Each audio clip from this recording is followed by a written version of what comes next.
Alors, ce qu'il faut savoir ce qu'il faut savoir la grossesse avant de tomber enceinte. Il existe une panoplie d'informations que doit posséder toute femme avant de s'engager dans le processus de conception. L'obtention de ces informations passe par une consultation préconceptionnelle qui est une consultation qui peut être effectuée par une sage-femme, un gynécologue ou même un médecin généraliste. Alors, la consultation préconceptionnelle. Alors, durant la consultation préconceptionnelle, une série d'examens peut vous être prescrits. Vous listez notamment le groupe sanguin Rhésus, premièrement. Vous devez savoir qu'une incompatibilité résulte liée au fait que la future maman soit de risque négatif peut entraîner une anémie et bien plus.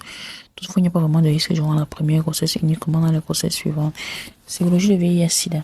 Le VIH-Sida peut se transmettre de la mère à l'enfant. De ce fait, un dépistage précoce permet de commencer la prise en charge plus tôt, ce qui réduit le décès de transmission. Sérologie à toxoplasmose rubeole. Ceci peut avoir des conséquences graves sur le fœtus. Sérologie de l'hépatite B, hépatite B, C. L'hépatite B accroît le risque d'accouchement prématuré si le test est négatif. Il est indispensable de se faire vacciner contre cette maladie.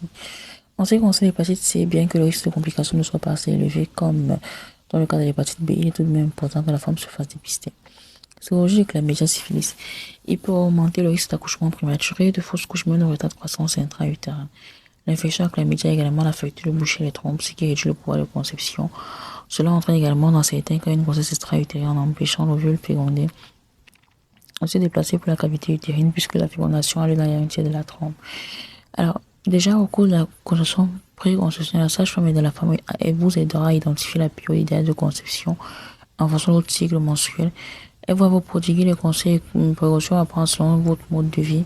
Elle va rechercher les facteurs de risque tels que l'âge, l'obésité, le tabagisme, l'alcoolisme, perturbateurs endocriniens qui peuvent réduire ou tomber enceinte. Alors, la fertilité chute avec l'âge parce que le nombre et la qualité des ovules diminuent avec l'âge. Pour l'obésité, la graisse corporelle affecte la production de GnRH, hormone gonadotrophine libérine qui active la LH et FSH est indispensable à l'ovulation. L'obésité altère la qualité de l'ovulation. Le tabagisme altère la qualité des ovocytes et des spermatozoïdes. Recherche également des antécédents personnels, pas spécialement des antécédents personnels, c'est-à-dire ces maladies chroniques qui peuvent entraîner comme complication dès le début de la grossesse. Cette liste d'examens n'est pas exhaustive, d'autres peuvent être prescrits, tout dépend de chaque couple et des signes symptômes qui entrent en jeu. Déjà, vous devez savoir qu'au premier conseil, vous serez soumise à ces malaises tels que nausées, vomissements, hypersalivation, vertige, fatigue. Pour la qui urine, masse grossesse, hypersalivation, goût métallique dans la bouche, humeur qui change, femme qui dort beaucoup, perte blanche abondante, douleur abdominale, ou bien les légers saignements qui sont les saignements d'inondation qui s'installent au cours de l'implantation de l'œuf dans l'endomètre. Alors, au deuxième trimestre, vous avez les végétures, les douleurs lombaires, dentition deviendra plus fragile, les crampes, constipation augmentée, gastrique et plein d'autres.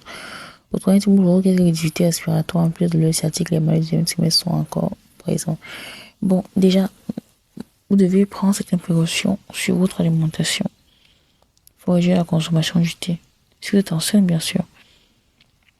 Des produits qu'on a à la caféine. C'est aussi réduire l'absorption de fer. Éviter la consommation des œufs crus ou mal cuits pour être à l'abri d'une salmonellose. Éviter de consommer des viandes et des légumes mal cuits. Éviter de faire des régimes durant la grossesse. Ne surtout pas se laisser aller par les changements alimentaires. Alors, quel conseil? Il faut commencer les visites prénatales assez tôt, de préférence avant le début du troisième mois de grossesse. Ne surtout pas prendre de médicaments sans avis médical. Bien s'alimenter, laver les fruits et légumes et bien cuire les aliments avant de les consommer, faire son bilan prénatal et respecter les consignes personnelles médicales. En cas de souci de santé, aussi minime soit-il, se rendre à l'hôpital immédiatement. Voilà.